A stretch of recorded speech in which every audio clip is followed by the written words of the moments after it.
Hello, Oh, everybody. look, Ali Velshi in a vest. It must be time for the YouTube show. What are you? What's on your shirt? You've got writing on yours. Oh, I do. Together we rise. I say it in my life. I say it on the show all the time. Because I deeply believe, Ali, that we are more alike than we are different. I think And that's the right. only way that we can thrive is if we try to do it together. And I love it. this crazy place that we're in, where it's for me to be right, you must be wrong. And listen, we're not getting into this today, but we both anchor TV shows. Like, I struggle so much with getting a variety of views on our show, because right now, if you're a political person on either side of the aisle, but I would say especially Republicans, uh, there's this tribal need from some parts of an audience, like, you must feel this exact way on every single topic or you're betraying me. Yeah. And unfortunately, with regard to, you and I used to have a lot more Republicans on TV, and I really do love that. And I love having when our guests Yeah. have policy debates, but I feel like we're in a place, at least anchoring a television show, where if Republicans come on TV who are willing to be critical or nuanced of this Yep. administration, they get crushed by Yep. the right-wing media or the White House. And then other ones that come on for one purpose: to own the libs and Right. dance for the president. Right. And that's And not I just usually a don't very think, fruitful conversation because it's no, sort of a forced debate as opposed to the way most people talk, which is not like that. Right. Most people don't talk with talking points until they can run over you. They try and have a discussion, and you can agree to disagree at some point and walk away and say, "Hey, let's come back and try that again." But yeah, I'm with you on that. So thank you for that meaningful shirt. okay, Just one Ali, of them. I'm going to have you start because I cannot hear you. You can't hear me? No. Oh, all right. I'm going to ask Brad in the control room just to check that other people can hear me. Um, okay, all right. So, somebody, you fix that. I'm gonna start with this email that we've got, or at least the things we want to talk about, and ask you to send questions. And we do have, by the way, a number of your questions, which we're really happy about. Thank you. This is about answering your questions about things that you don't understand. You got me now, Stephanie? Can you hear me? I got you. I got you, and I heard what you were saying. And Got it. I would just add to that Yeah. that I think the reason I'm super excited to do this with you, not that I don't love doing my show or the special, but I feel like in my life outside the show, and when I meet people on the street, or when we get feedback on social media, people are saying, "Why doesn't the media talk about this?" Or people have questions for us on the street. And Right. sometimes when we're just talking to ourselves, we're not realizing Yeah. What people don't topics that know. aren't getting covered for Yeah. our audience, or Yeah. questions that aren't answered. So the whole purpose of this show is not to present you with more news, which is Yeah. what people can watch in cable news all the time, but literally sit here and answer questions for our audience. Obviously, my background is economics and finance, Yeah. so we've got other experts coming in. But the goal is, what are your questions? Let's try to get better and smarter. Yeah, half of the stuff we have to talk about today is economics, and will affect your pocketbook. Some of it's not. So the two things that are happening, one of which is both politics, economics, and that's that the shutdown is about to end. We think, assuming it all goes according to Mike Johnson in the House vote, and a lot of Epstein emails and documents were released today, and they thicken the plot. That one has less to do with economics on the face of it, but has to do with a lot of the complexity about the fact that the House has not been in session for 7 weeks. They're going to be in session today. They're going to swear in Adelita Grijalva from Arizona, who is a Democratic member of Congress, who's going to be the 218th signature on the discharge petition, which is going to cause a lot more documents to be released. This is something that Mike Johnson has worked against for a while. No particularly good reason, but they haven't sworn her in. He kept on saying she's got an office, she's got staff, but she can't come in. So these are the two connected stories. Yeah. I really do think there's a big question mark, not a big one, but at least until last week's election, Trump celebrated the shutdown. He called Russ Vought his Darth Vader. He said, "We're so happy we're getting rid of democratic policies," even though I'm not even sure what that means.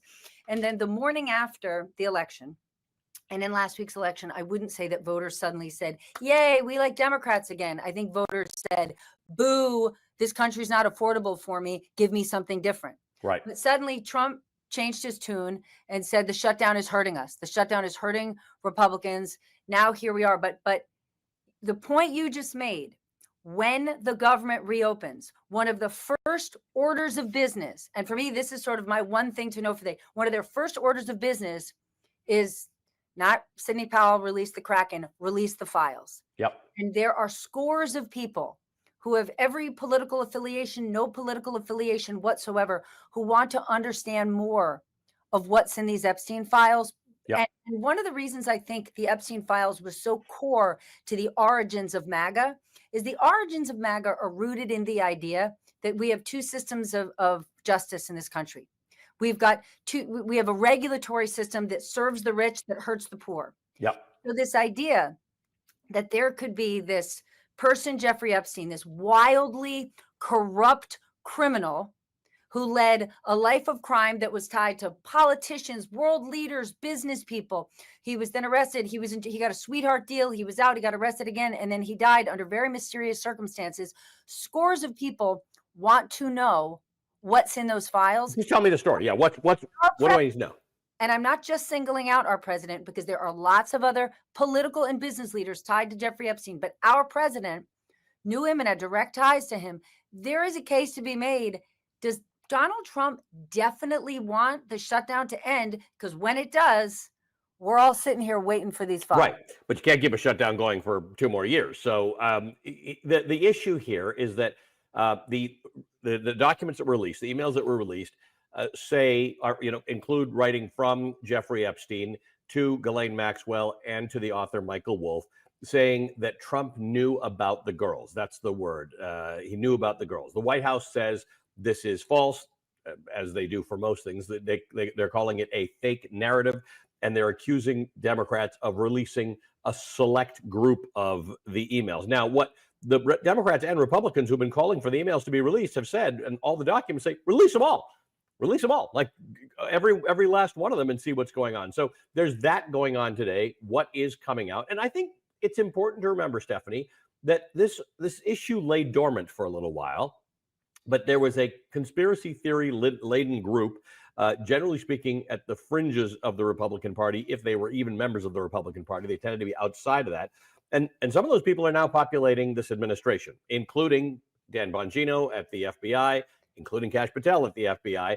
So now this is what makes people who weren't really into this issue suddenly interested in it, because they're saying, well, nobody said anything. For a while, you all kept on saying that the government, meaning the Democratic government, the Biden administration, had been covering stuff up with these emails. Well, now you're in charge of the emails, so let us see the emails, or let someone see the emails. And that's the pickle that we're in right now. Ken Delanian, who has been reporting on all of this, is going to join us later in the program. And I do think it's hugely important, because you mentioned Ghislaine Maxwell, who since Trump became in office in the last 200 days, Ghislaine Maxwell left the prison that she was in Florida, and is now in a far more minimum security prison in Texas, where there's whistleblower reporting this week that she is getting special treatment, treated with kid gloves. It was just reported yesterday. She wakes up and decides, does she want to work out today, and gets her own private time to work out, or play golf? Yeah. And remember, it was less than 3 months ago. You had over 100 victims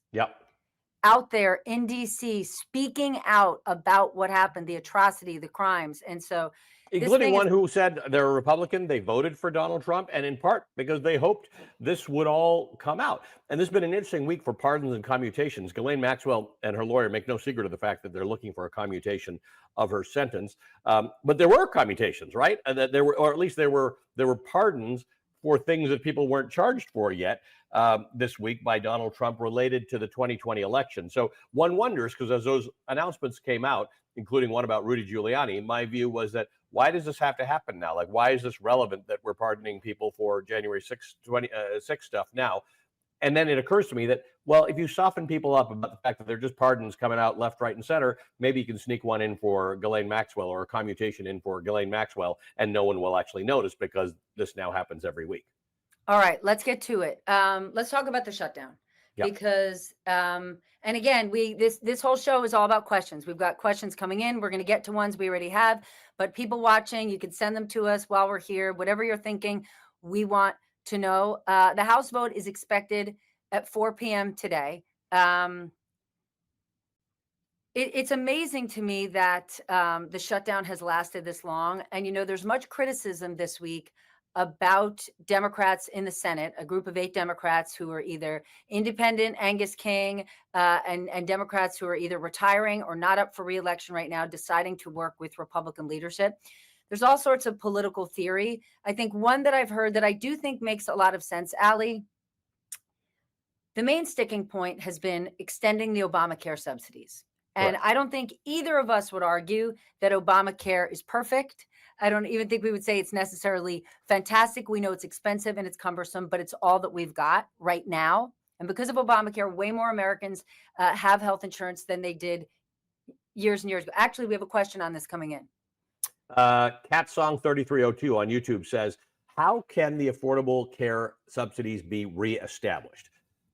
That's the many $1 million question. 22 million people. So here's the thing: there will be subsidies. There will be either some will be eliminated, some will be reduced. The net effect, if your healthcare costs that were subsidized by the ACA, and it's called different things in different states, which is why some of the confusion. If they go away and your healthcare costs go up 200% or 300% or something. Basically, Stephanie, it has a net effect of most people choosing to not have health care or to only have catastrophic health care, right? The kind that is only if you've got something very, very serious. So you don't go to the doctor for normal things. What tends to happen then is people get sicker or they seek their health care at an emergency room, which is the most expensive way of getting health care because they can't turn you away at an emergency room. So that's the backdrop. How it gets reestablished, if you recall, there have been efforts since the beginning of Obamacare to so-called repeal and replace. And how many of these did we cover, Stephanie? The problem is there was never a replace. There was always a repeal. There was never an actual, here's what we do Allie, instead of it. President Trump years ago did an interview with Leslie Stahl, and they had handed Leslie Stahl this big book Yeah. that was what the new healthcare plan was going to be. Yeah. And when you opened the book, there was nothing in it. When Right. Donald Trump was in a debate against Kamala Harris, probably this time last year, it was, Obamacare is the worst. We're going to get rid of it. And they said, what's your plan? And he said, what was it? We have a framework. We have a of a plan." concept or framework of a plan. I mean, this has been a lot of years that Obamacare has been around for. So to your point, Stephanie, we can disagree about how it works and whether it should work. As you know, I come from a place like every other developed country that has some form of universality of healthcare. Different systems. In Canada, it's a single payer system, but in other places, it's an insurance system. But there are a million ways to do this. The net effect of not having it and not having people covered properly is that you end up paying the system, whether it's you or your copay or your insurance company or your employer. The entire system ends up paying a multiple 2 or 3 times as much as they pay for healthcare in other developed countries. And with very few exceptions, we don't have greater outcomes. For instance, we don't have a greater life expectancy than all the other OECD countries together. So one of the things that Donald Trump does with these drug deals that he's doing, I shouldn't call them drug deals, but these deals with drug makers, is that on a piecemeal basis, he seems to try and figure out how to make certain things more affordable. But American healthcare is too complicated for piecemeal basis stuff. This needs a good rethink. So answer your question is, I don't know how it gets reestablished. I thought the shutdown was going to help, but now that that's ending, Democratic But you know leverage on what this is something gone. for us to keep an eye on with the president, this sort of Trump RX and lowering drug Yeah. prices. And first of all, I love the idea of lowering drug prices. However, Sure. when the president says, and he has, we're going to lower drug prices 1,200%, you can't lower them 1,200%. That doesn't exist. Are the Right. drug You can companies only gonna lower pay drugs you? 100%. Are they going to pay you to take their drugs? But this is one I want to pay really close attention to when it's up and running, what the economics are. Because this week we saw the president push an idea that I had to fact check on my show, that because of Doge, Mhm. Doge ended the royalties that Barack Obama was receiving from Obamacare. And our president reposted this on social media. It is categorically false. He was saying First Barack of all, Obama it's not himself got officially called royalties? Obamacare. It's called the Yeah. Affordable Care Act. Right. He Obamacare was appointed a Obama. derogatory term they Correct, used for correct. it that Obama sort of took on. Correct. And so the fact, so and the website that originally posted it is a satirical website, and on it it says, "This isn't fake news. This is not news. This is humor. Barack Obama was never getting paid a royalty because it's called Obamacare, which it's not." But that begs the question: when and if Trump RX is truly up and running, People in our jobs and our colleagues better figure out exactly where every possible dollar goes, because a president who has made millions of dollars on the brand of Trump sure as heck should not be making money if, in fact, we put together a system that you can get lower cost Yes. drugs through a government Yes. website. Yeah. Up, But we got you would another think that question. you would think you wouldn't have to say that. Here's a question from Dolores Wojcichovich. I hope. Tell us if I got that right. It came in via email. It's about tariffs. This is a great question, Dolores. Thank you for asking this. What happens to all the money these tariffs have brought in? Who gets it? Is it being put back into the government? If so, can it be used for the SNAP? Excellent, excellent question, Stephanie. Because Okay, I'm so glad. Are you going to let me answer this? yeah, you answer this one. Okay, ready? So the Supreme Court is deciding whether or not these tariffs are A-OK. If they vote them down and say that they are not legal, Goldman Sachs approximates that it's somewhere between 125 and 145 billion dollars that has to be given back. Now, here's what's tricky. It's not going to be given back to the consumers, and lots of us consumers have had to pay up in the last 9 months because of the tariffs, right? I did a remodeling project in my house, and I can tell you there were times when we bought lumber and other things, and on our receipts it would say X amount of dollars, for the tariff, an additional cost. The U.S. consumer will not be getting back those tens of billions of dollars. That money is going to go to American companies. Now, Who paid the tariffs? Who paid the and then tariffs? passed it, and then passed them to the consumer. Again, so when the president or when the Treasury Secretary tell you other countries paid the tariffs, they didn't. They were paid by U.S. companies. Now, if the Supreme Court votes this down, and it looks like they might, getting this money back to companies is going to be so complicated and so messy. I am wildly confident there will be lawsuits involved. Yes. The lawyers always win. Because in some cases, on your bill, you said there's extra amount for the tariffs, but a lot of companies didn't separate that out. They charged you an amount. Now they're going to make the case that, oh, I charged Stephanie this much more because it was a tariff, and then they're going to have to prove that in a tax court or whatever. It is very cumbersome. It is very cumbersome. And then you worry, well, maybe the biggest companies out there who get the lawyers who figure this out, Yep. they'll get the money back. But the stationery store in Tallahassee, I'm not sure they will. So Yes. in theory, I hear your point. Wouldn't it be great if suddenly the government is sitting there with this big lump of money, let's repurpose it and use it towards SNAP? That's not going to happen. So a few things. Donald Trump posted about this, and he used a number far bigger than the number you cited. He called it trillions of dollars, and he said that the government will never be able to afford that, which is strange because in theory, this is money you took in, extra money, so it should be somewhere. The second thing is he's talking about everybody getting a $2,000 check, right? Which is sort of like to soften the blow of the tariffs. So that in theory would address that situation, except Donald Trump now is backing off of that because it also didn't make sense. Yeah. There was a conversation on Fox this morning with Scott Bessent, the Treasury Secretary, that tackled a little bit of this. Do we have this video?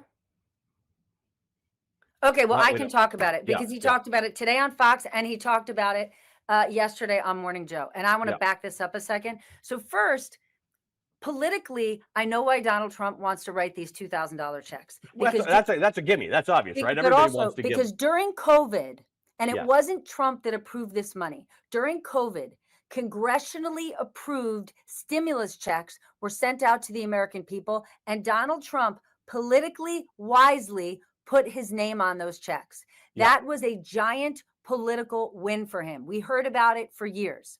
And so while the president and this White House could say, the economy is not a problem, people aren't feeling the blow of inflation. Yes, they are. They watched last week's election. They listened to the voters who said, we're having an affordability problem or crisis in this country.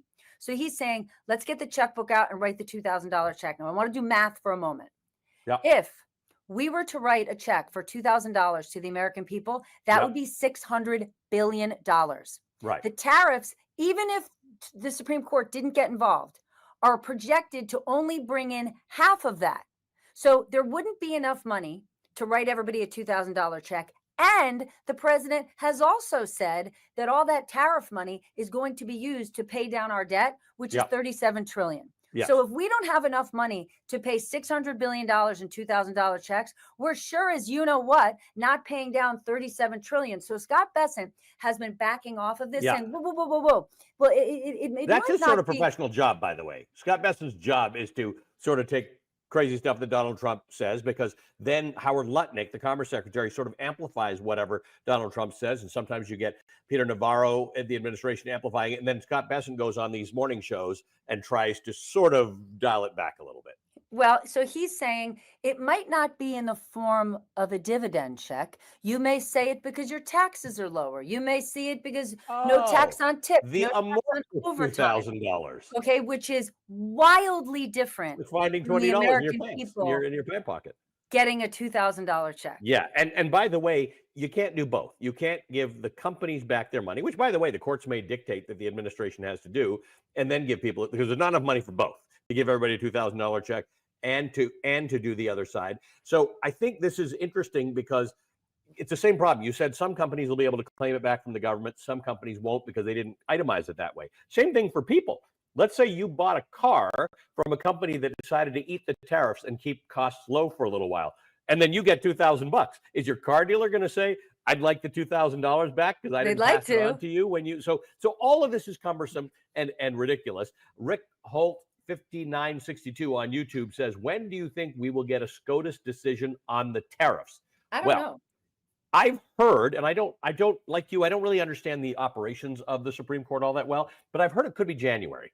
And there was oral arguments in this case, because these days the Supreme Court kind of just rolls with whatever they want to do, right? Sometimes they don't give you a reason, whatever. But here there were real oral arguments. They were heard, and what you heard was Amy Coney Barrett and Neil Gorsuch sounding pretty skeptical about the president's ability to impose tariffs on an emergency basis. Now, nobody is skeptical about the government's authority to impose tariffs. If something goes through Congress and it passes, you can have tariffs on anything, anywhere, with anybody in the world. But Donald Trump conducted a lot of these on the basis of an emergency, right?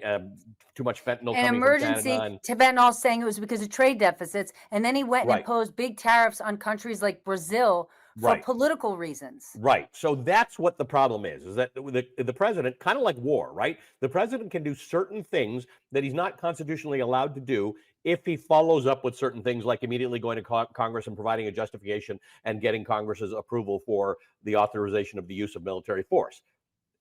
That's not what's happened here. Donald Trump could, I suppose, say, hey, we've got a massive steel problem in America. We're going to war and we need all the steel. So I'm imposing tariffs immediately right now. And tomorrow morning, I'm going to go talk to Congress about it. None of that has happened here. There's been no convening with Congress about any of this stuff. So the Supreme Court justices, the conservative one, or at least two of the conservative justices, seem to not be feeling this all that much. Now, we'll see what happens. Cannot get into President Trump's head, but my Wall Street sources have been saying to me for months, the Supreme Court could be the saving grace for Donald Trump.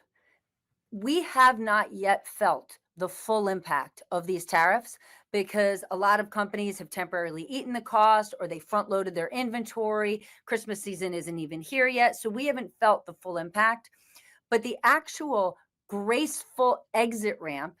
And one of my sources said to me, he believes that this is what Scott Bessent is on his knees every morning, actually hoping and praying for, that the Supreme Court will vote down these tariffs. Trump will get to say, I tried to do this for you, the American people. I tried to bring manufacturing back, even though these tariffs are not bringing large-scale manufacturing back. But the courts stopped me. And so it will be the courts that'll put an end to this. Companies will breathe a sigh of relief. We will see the stock market go up. We will probably see inflation go down. Now, Trump has already said he will use other methods to find ways to impose tariffs. So I'm sure the tariffs would be higher than they were a year ago. But if the Supreme Court shoots them down and Trump has to use other routes, those routes will not be as high. They will not be as big. They will not be as impactful as what he's done so far in terms of But again, if he wanted to, he could do it with Congress. Yes. Right? That's the point. What the Supreme Court needs to just be able to do is say, this is the law. You could read your Constitution and you could figure out the law from the Constitution. But that's what it is. Donald Trump wants to convince everybody, including Congress, that he needs these tariffs. He can talk to them about it. There are going to be a lot of members of Congress who don't want this, right? So these tariffs have come in, and it hurts so many people in so many different industries in so many parts of the country that it's not that there's no reason to have tariffs or that they're not sometimes good or that we shouldn't probably be putting the screws to China. It's that tariffs should be part of industrial policy, right? You should be thinking about something holistically. Do we bring more jobs back? Should we be encouraging this kind of jobs, these kinds of jobs? And should we be punishing China for not behaving well as a trading partner on the world? It's part of a policy. It's not just random that you put something on and it changes numbers the next day. If you and I, if we had public access to what Howard Lutnick's schedule is over the last 6 months, I would bet my bottom dollar, and I actually have it on pretty good sourcing, that what are his days spent doing? Middlemen and lobbyists bring in CEOs of every different industry and ilk to walk into Howard Lutnick's office and say, please, sir, give my company an exemption because these tariffs are killing me. Right. If other countries were paying these tariffs, that wouldn't be happening. And I assure you, it's happening day in, day out, yesterday and tomorrow. Yeah. Let's talk about the fact that after the election of 2 Tuesdays ago, was it one Tuesday ago? Well, it depends. On Tuesday, yesterday it was 1 Tuesday ago. Yes. But you're right. Whatever. It was last week, Tuesday, right? A week and a day. Kind of interesting that Donald Trump had just sort of finished saying when he would get questions at the White House from people about affordability, cost of living, which is what he campaigned and won an election on. He said, I don't want to hear about it anymore.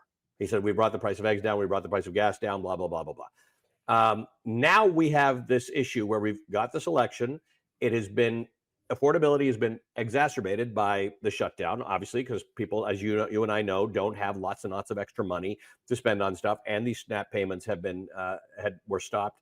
So now we're back in session in theory, and Brad should tell us when these things happen. By the way, when we're getting back in session, and Grijalva is getting sworn in.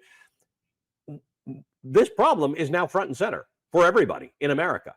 So the Epstein story is trying to pop up and be the most prominent story, but for most Americans, it's still the cost of my life. I'm going to go one further, because this speaks to, should Democrats have worked with Republicans to reopen the government? Because a lot of people have said Democrats caved and didn't get these Obamacare subsidies extended and guaranteed, so they didn't get anything out of it. I would argue something different, or at least from a lot of smart people I've spoken to.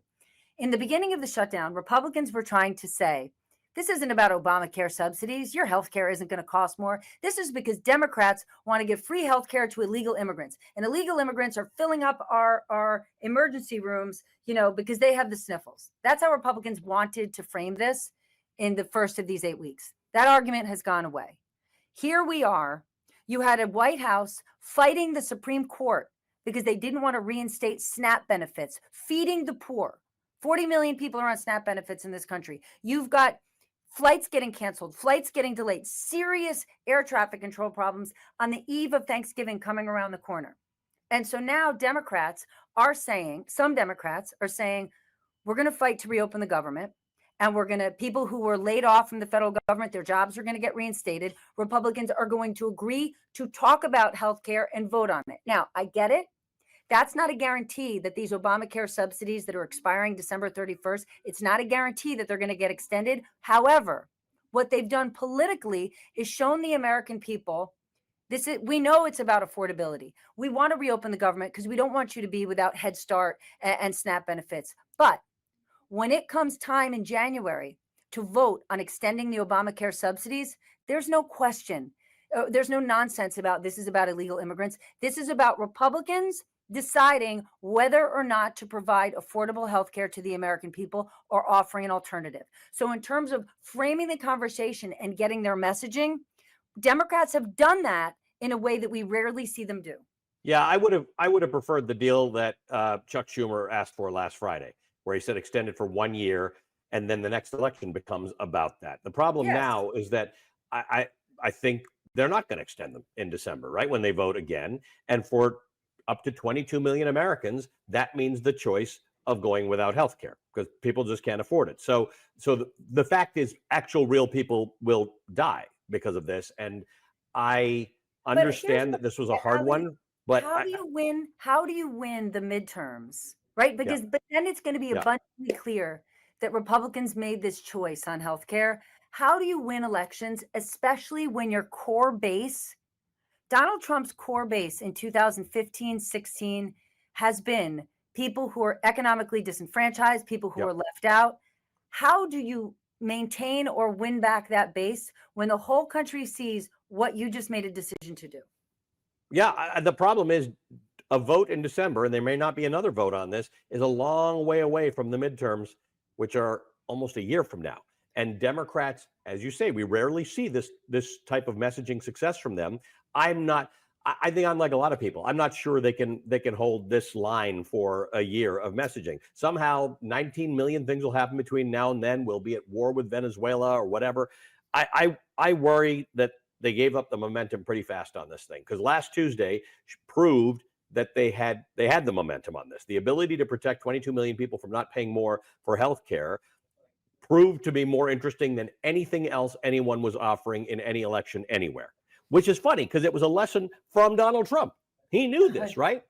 He did this. So I worry that Democrats have once again been outmaneuvered. Possibly, but here's another one for you. One of the things that was really difficult for the Biden campaign is discussing the economy and inflation. Yes. Because what we had in a post-COVID world was a K economy, and it's Yep. what we have now. The rich have gotten richer and the poor have gotten poorer, okay? And when Biden was saying things are okay, we're doing really well, and they were showing data and they were showing the numbers, the data and the numbers were right. We did have the strongest economic recovery out of any developed country, but that didn't change the fact that rent was so damn high, insurance was so damn high, buying a car, gas, take your pick, life was expensive. People were unhappy that it was expensive, and they didn't feel like Biden was connecting with them. Fast forward to where we are in Trump 2.0. Just today, or maybe it was yesterday, our Treasury Secretary said this talk that we're having any sort of economic problems or an affordability crisis is a con job. That line is going to get used in campaign ads across this country, because while we don't have ample government data because of the shutdown, we have anecdotal data. We've got University of Michigan data. We got all sorts of things. But even if we didn't have that, Allie, people feel it. Know people what feel their it. You don't life right. costs, The consumer doesn't need the University of Michigan to tell them what they already know. You can con me about us building up a military presence in Venezuela because I don't know and I'm not there. You can con me about what's happening in Ukraine. You can con me on the immigration crisis, lots of things.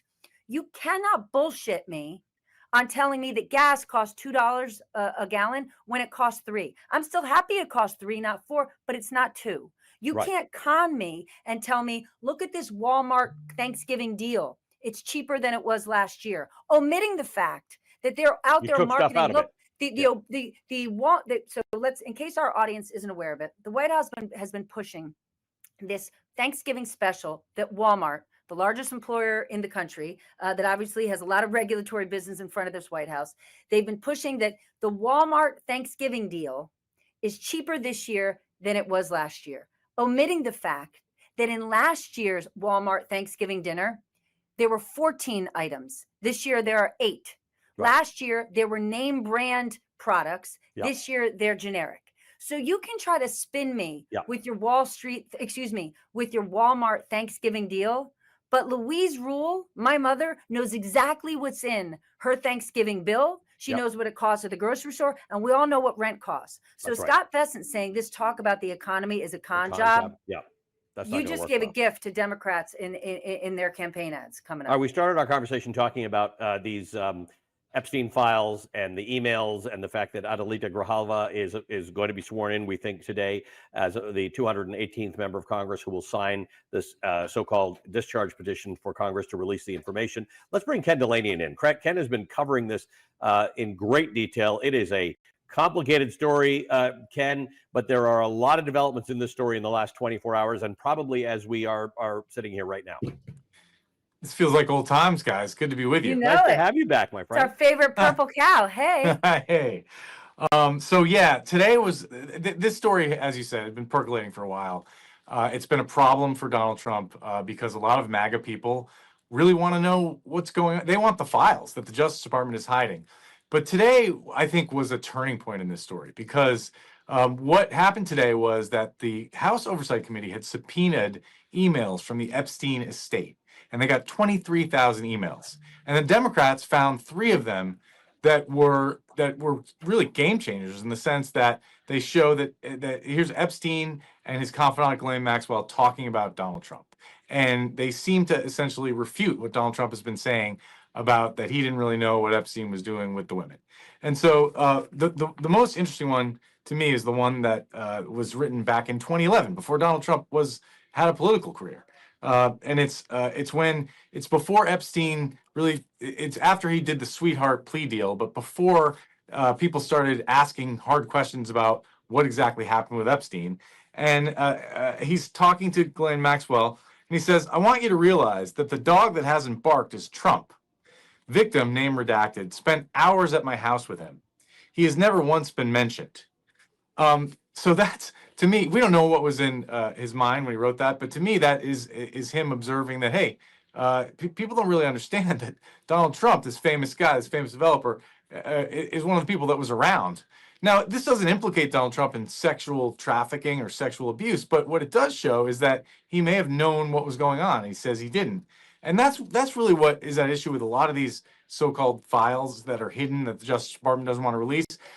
Career prosecutors have told us for years that they prosecuted everybody who was prosecutable in the Epstein matter.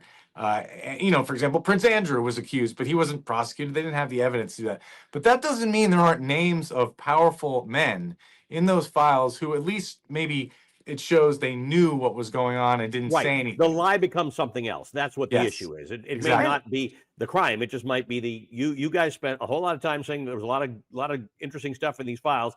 All of a sudden, nobody wants to release the files, and then it leaks out that there might be some interesting stuff in the files, and that becomes its own topic. That's Isn't it? Whether it's Donald Trump or a whole host of other very powerful people are trying to make the argument, Epstein's over, nothing to see here, but you can't see the files. If there's nothing to see here, show me the files. Right. Show me that it's nothing. Show me that this guy was a weirdo. There were some dancing girls. I went to a party. Wish I didn't. Bad luck, but nothing truly depraved, nothing illegal, nothing tawdry, and then move on. But how can you say nothing to see here, but I'm not going to let you see it? You can't, and they're not getting away with it. This is so interesting. There's lots of MAGA influencers on social media who have been beating the crap out of the Trump administration over this. They haven't really turned their fire on Donald Trump personally yet, but they've been beating up Pam Bondi and Kash Patel. Release the files. I mean, people with millions of followers on various social media platforms, real MAGA influencers, are taking this position. And so this is and we're going to have this discharge position in the House, which is going to get both Republican and Democratic votes. That's going to call for the release of these files. Now, there is a sort of professional Justice Department argument for why they don't want to release secret files from a grand jury investigation. They hate to release that stuff because the idea is, look, we gathered all this information using these authorities that we get from judges and grand jury subpoenas, and it's very private information about people, and we speak through our court filings. We don't release this stuff unless we charge people. It's not fair. And also, there's victim information in there. Hold on. This is let's just hold on. That's an important point. You get way more stuff, but when you do a grand jury investigation, when you put stuff for a grand jury, it's like a vacuum cleaner. You're hoovering up all sorts of stuff. There will be names of people who are named incidentally, who are not either chargeable or wouldn't have been, like they didn't do anything wrong, but there's a lot of stuff in there because it's designed for a particular purpose to determine whether or not there's someone in there who should be charged. Releasing that, the argument the Justice Department and some lawyers make is that that's not designed for public consumption. People will read the wrong things into it and think that people who are named incidentally are now somehow part of a crime. Exactly right, Allie. Can I put you on the spot, and you might not know the answer to this, Ken, but what was it? 2 months ago, the Wall Street Journal had reporting about Donald Trump's and his ties to Epstein, and specifically this birthday book, right? This sort of bawdy, naughty, pervy, creepy book that I correct me if I get any of this wrong, that sort of Ghislaine Maxwell put together for Jeffrey Epstein's birthday. And in it, all sorts of very powerful, influential men had a special card, a page for Epstein.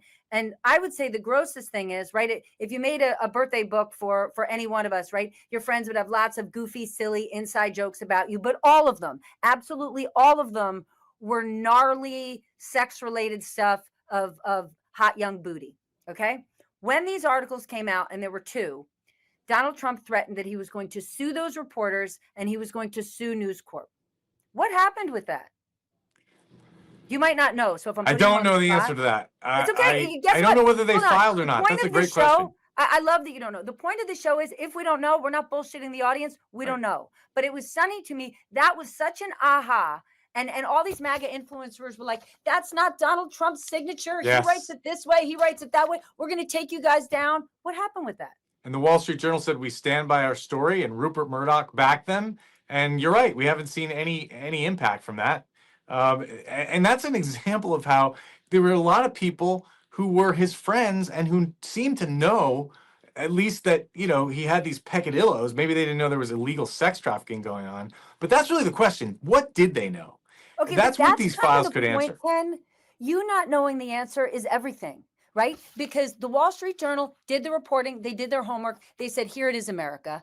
And then the White House got all of their universe to say, this is baloney, that's not his signature, we're going to sue you. And then that disappeared. So the White House got the headline that they wanted. So their audience will say, those stories were BS, Trump's suing them. If he really was, and this thing turned into something, we would all know about it, but we don't.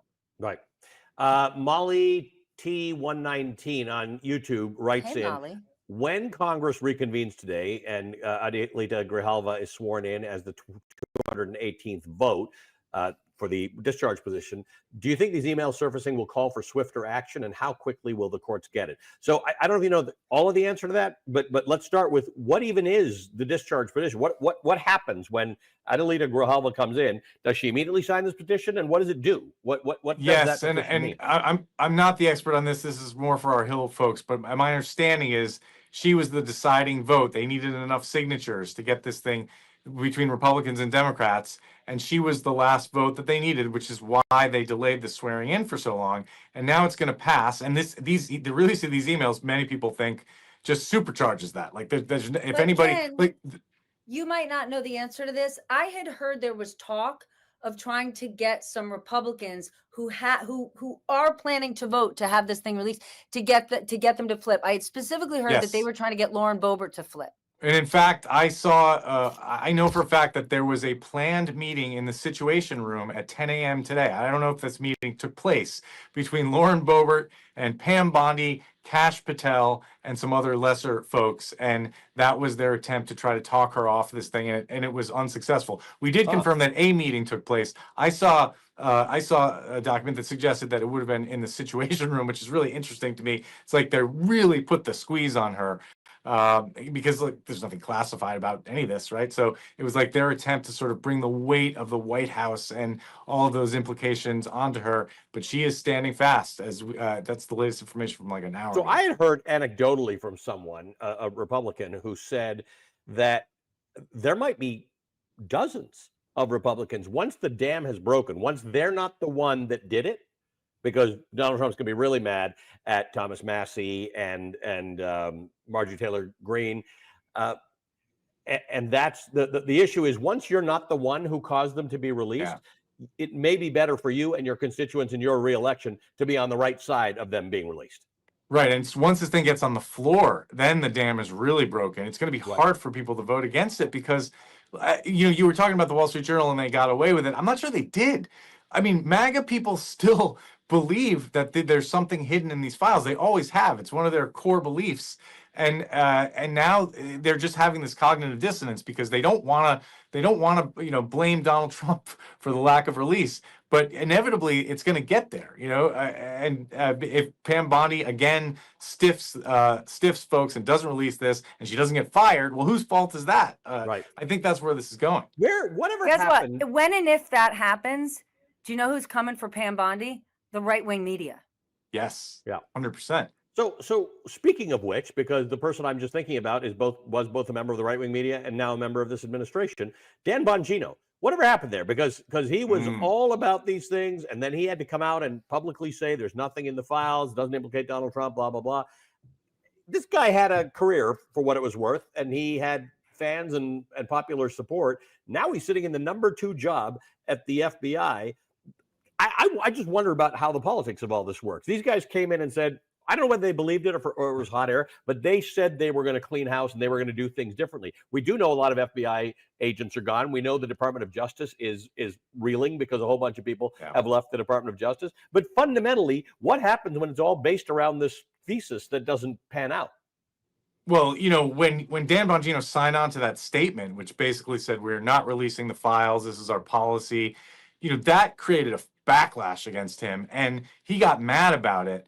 And there was a lot of talk at that time that he was going to leave the FBI, and he actually disappeared for a while. And my sources were saying that Pam Bondi and he got in a big dispute behind closed doors. But then he came back, and he hasn't really been that high profile since then. You're Okay, correct. but that's it. I'm going to take anything. a swing at this, Allie, because I remember in the first Trump administration, because I covered them really closely, when there would be the most over the top, ridiculous things, and we'd be pressing them for how are you going to respond to this, or Trump did that.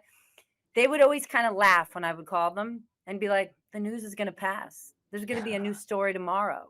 And for the most part, whether it was Charlottesville, you know, take your pick, they would wait it out. The news would pass and we'd be chasing the next car. Right. The thing about the Epstein files, they ain't going away. Right. That's right. That is so right. That of all the things, that is the one that's not going away. You know, Bongino also has this bizarre conspiracy theory about their 6th FBI still hasn't caught the suspect. Bongino was saying that he believed this conspiracy theory that the FBI was covering up what they knew. Other people on social media actually say the feds did it. It was a setup. There's been recent reporting in right-wing media that they found the person. You know, there's talk about a Capitol police officer. Bongino, there's no evidence that any of that is true, and Bongino has to juggle that. You know, he's still holding down this job, maybe hoping that someday he's going to have a podcast audience when he gets out. Right. But it was a viable and lucrative podcast audience. Like a lot of these guys are like, I'm wrecking my life here. This is not ideal. Ken, it's so good to have you back. It is like old times. It is great. So nice to be with you guys. I'm glad you're doing this. This is wonderful. Thank you, my friend. Ken Dilanian, our expert on all things. Stephanie, I want to talk about 50-year mortgages. All right. We have 3 minutes because yours truly has to go. Okay. I love this topic. All right. Molly's asking, how hard do you think the banks will be pushing on the 50-year mortgage concept? And do you think the industry might get bitten in the backside again? Well, they can talk about it tonight because while the president a week ago said he's sick and tired of hearing about affordability, he is having a whole group of bank CEOs, private equity CEOs, hedge fund managers having dinner tonight at the White House. Do you want me or you? Do you want us to give the quick rundown of what happened with this 50-year mortgage? Yeah, I mean, you talk about it because ready? you have to zip. So over the weekend, Bill Pulte went to Mar-a-Lago with a big fat sign for the president and said, this is the game changer. We have a housing affordability crisis in this country. We're going to solve it.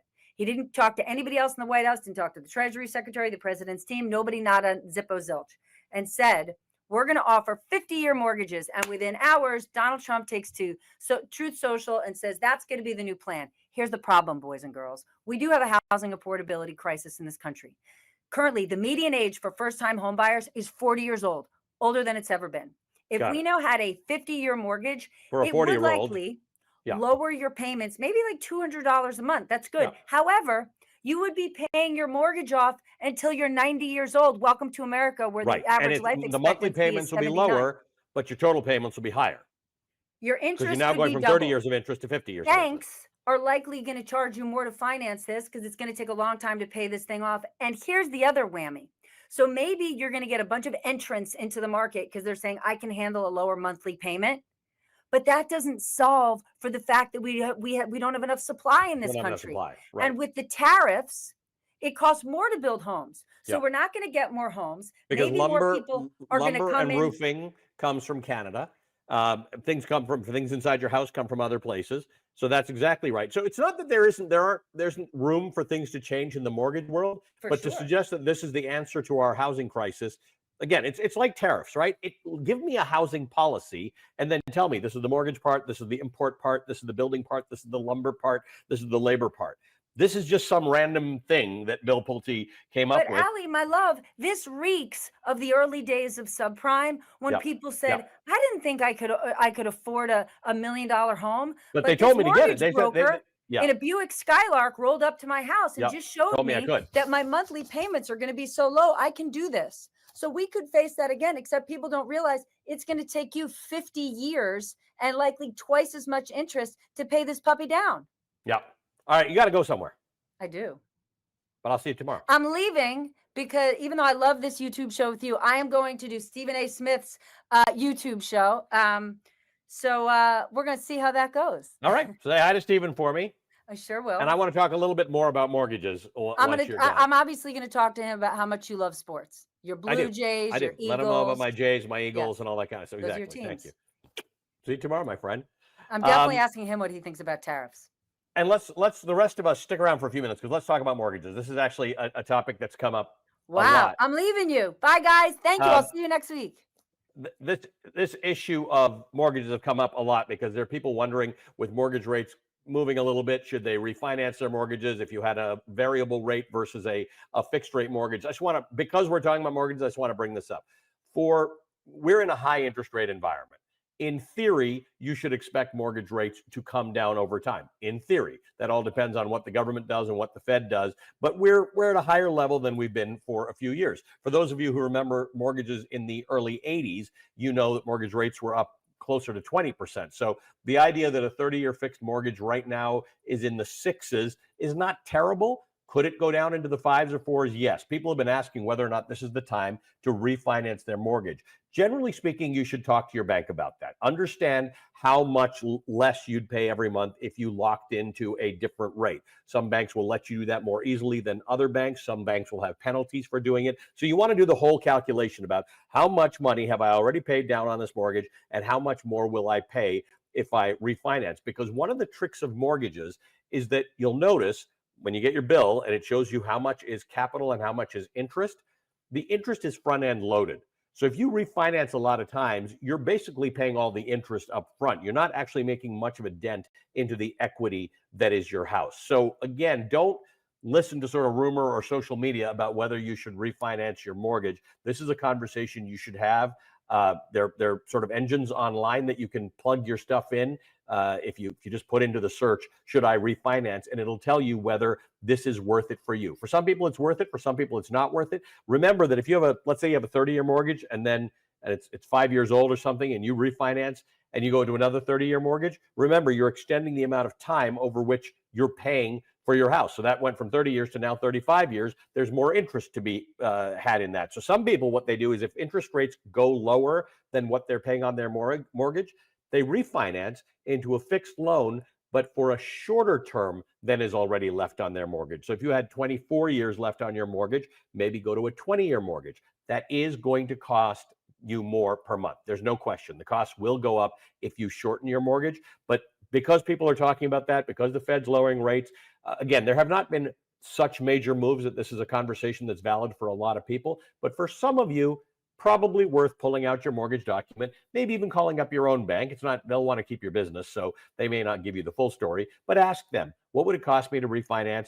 And is it actually worth my while? They get that question a lot, so they'll tell you, and then call up a couple of other banks or call up a mortgage broker and put it to them. None of that will cost you any money at all. But ask the same question to a competitive bank, ask the same question to a mortgage broker to say, here's my situation. Would it make sense for me to refinance or lock into a lower rate right now? I would say I'm not an oracle about this thing. I would say over time, we're probably looking at lower interest rates, but one doesn't know. We've still got inflation, and until this tariff matter is settled, it's not clear whether inflation is going to persist at the rates that it is. And if it is, it argues against lowering interest rates. So again, don't know which way interest rates are going to go. If I knew that much stuff, I'd be doing this show from my yacht.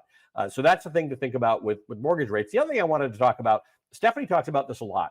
For those of you who have investments in the stock market, maybe they're 401ks or IRAs, maybe you've been drawing down some of it.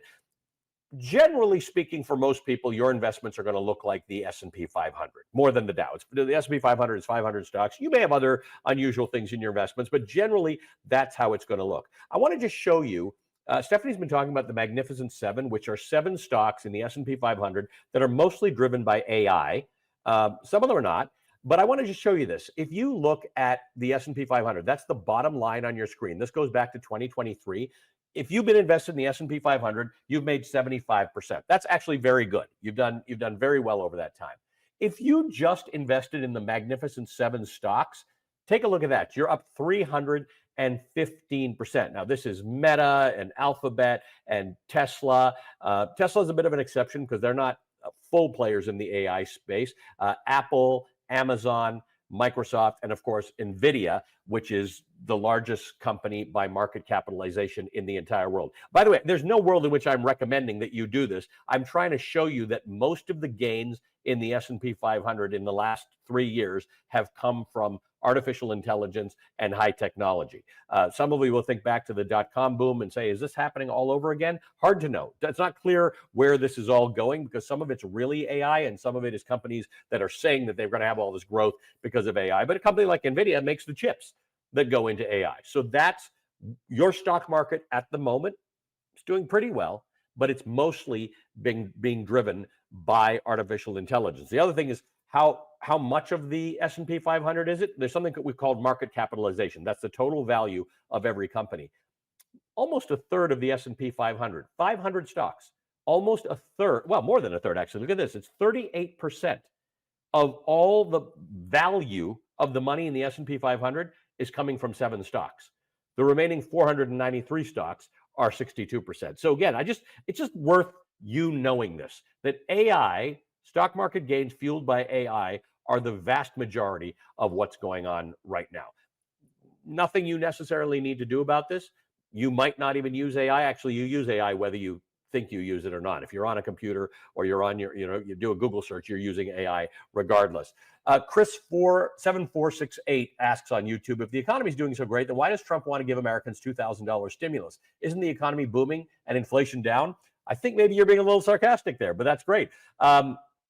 The economy in America is a mixed bag at the moment. The stock market is doing very well. If you looked at the stock market, you would not think there's anything wrong.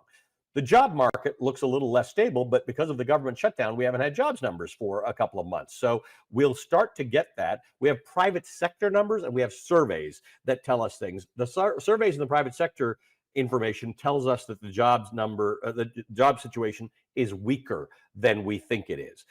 If you look at the stools of the economy, without jobs, you really suffer because everybody needs an income. The housing market is tricky right now. It's still holding out. It's doing fairly well.